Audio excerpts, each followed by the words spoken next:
So to me, yeah, I think Biden and the Democrats were looking for kind of like that narrow, short-term political victory, but technically Obama got a short-term political victory with the stimulus in 2009, and then a year and a half later, they got their ass kicked. So to me, if there isn't a follow-up that's actually structural, $15 minimum wage, which he seems to have lost from his vernacular, some form of actual jobs program.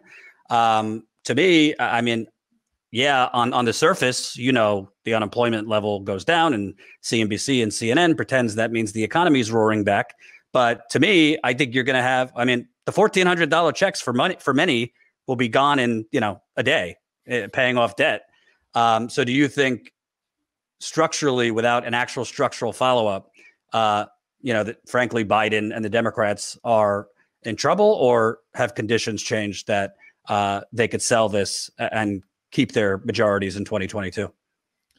Well, the electorate is dramatically changed in terms of its attitudes about these things. I mean, if look at the numbers that about the support for the $2,000 checks, even majorities of Republicans were for that. So there's been a kind of a sea change in how people perceive a lot of these programs. I think one of the things, and I heard this a lot covering Republican politics on the campaign trail last year or the year before, there's this perception that the economy is kind of fundamentally unfair, right? Like we got screwed in 2008. Everybody gets screwed. Like the elites always win. So, now I want mine, and I don't really care about, my old libertarian belief system or whatever it is. That kind of attitude is spreading, I think, even on the Republican side. So they could probably get, if they wanted to, like if they wanted to make a big structural change, if they wanted to do something different in terms of directly sending people money, or directly stimulating the economy with like an infrastructure program, I think they would have more political leeway to do that with voters. The problem would be donors and their sort of political allies in Washington who won't want that, right? So that's what I'd be interested to see what happens, because you're absolutely right. What happened in the Obama years is that they flooded a lot of these companies with money, and what did they do? A lot of them spent all that cash on stock buybacks. Yep. And their executives distributed that money directly into their own pockets while they were laying off their workforces. So that's not exactly the most efficient use of state money. And we saw this also last year with the CARES Act, right? Like, so one of the immediate sort of consequences of the CARES Act is that all these companies had to issue lots of new debt. They had to issue new bonds because they were suddenly soluble again, which resulted in companies like Goldman Sachs and Morgan Stanley having record years because they were underwriting all these bond issues. So they made I think it was $120 billion just in underwriting fees last year. So they did great, and that's basically what a lot of these the bailout went to, is to subsidies like that. They can't afford to keep doing that politically. Like, people are going to pick up on this. There's just too many people without jobs who can't make their rent or feed their kids. So they can't keep doing that stuff. And the thing that I find kind of interesting, and Biden, it was kind of a tell during his slobbering CNN town hall, which, by the way, I mean, just look at the change in tone of the media. I mean, they are treating Biden with deference in these interviews. It's really, at this point, it's unseemly. But putting that aside, I mean, there was a bit of a tell in his CNN town hall. He used the term temporary. We're temporarily halting foreclosures.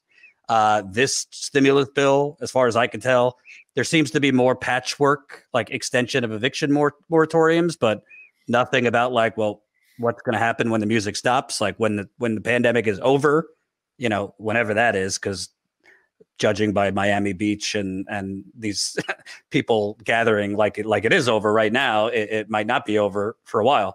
But I mean, I don't really see any protections for people that are like $10,000 behind in rent or foreclosed or mortgages, student loans. I mean, apparently Neera Tanden, fresh off of being rejected as OMB director, CAP, Center for American Progress, and some other progressive outlets are advising Biden on how to get students to start paying back their student loans. I mean, you really can't make this stuff up. But I'm asking you, like, I don't see any actual protections for people long term for, I mean, I don't know the averages, but let's just say thousands and thousands of dollars in debt on your rent, your mortgage, and other things.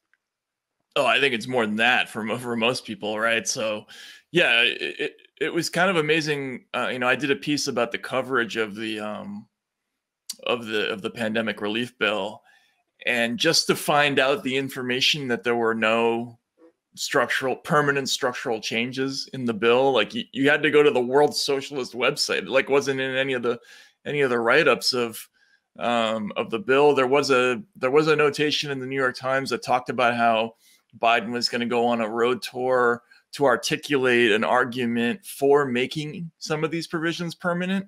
But that was how they were telling you that there weren't permanent provisions in the bill. Yeah, I mean, again, it's all the stuff you were talking about at the beginning.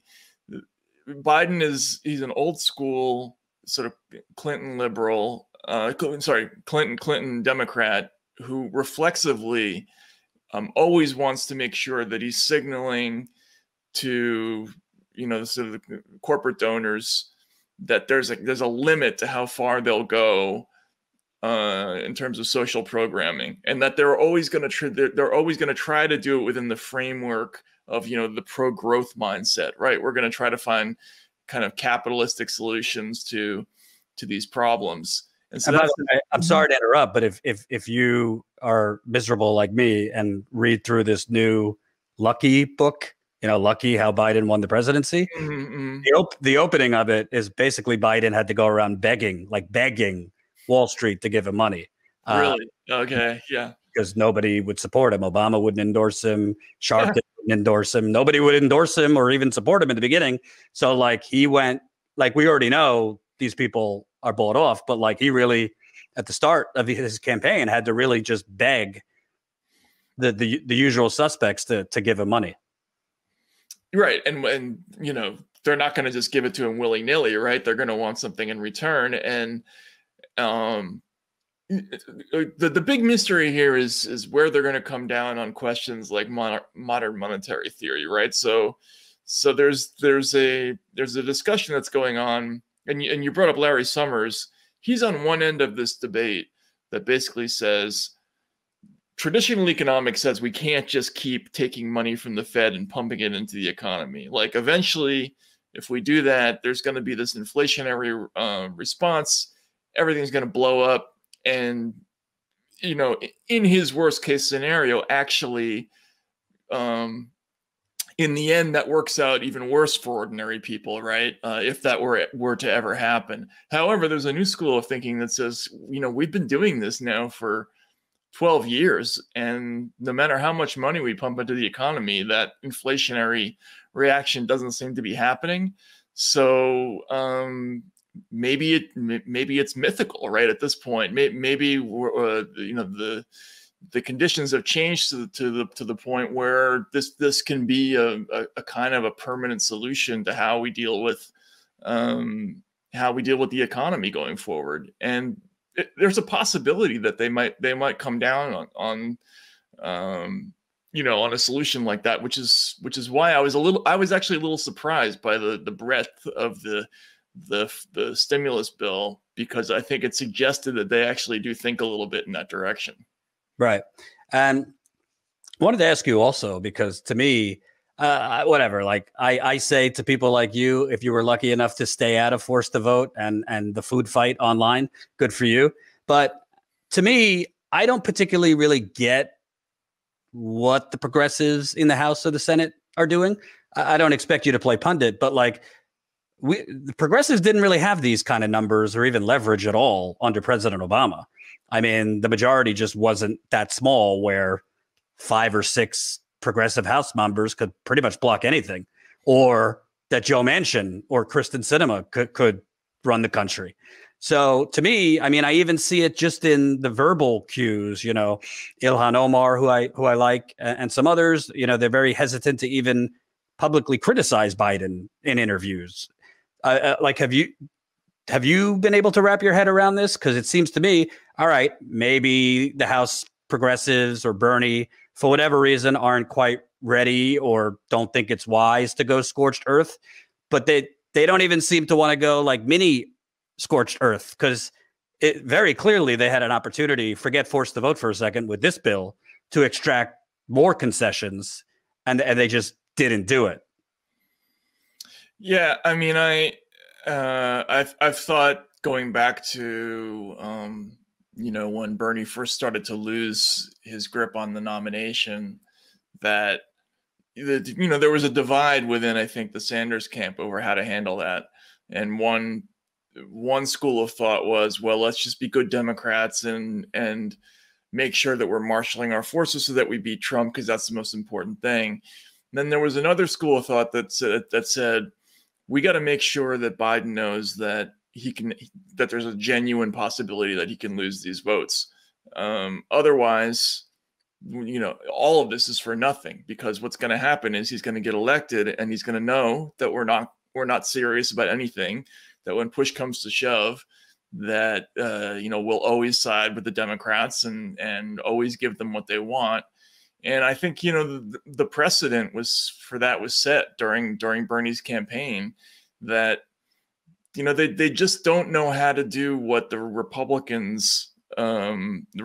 counterparts know how to do. Like the sort of hardcore right wingers in Congress, they know absolutely how to be uncompromising and how to go after the you know, the Mitch McConnells of the world, and how to call them rhinos, and how to win the political battle, right, against the people who actually run their party. We don't really, I shouldn't say we, the progressives in the Democratic wing don't really know how to do that especially on economic issues.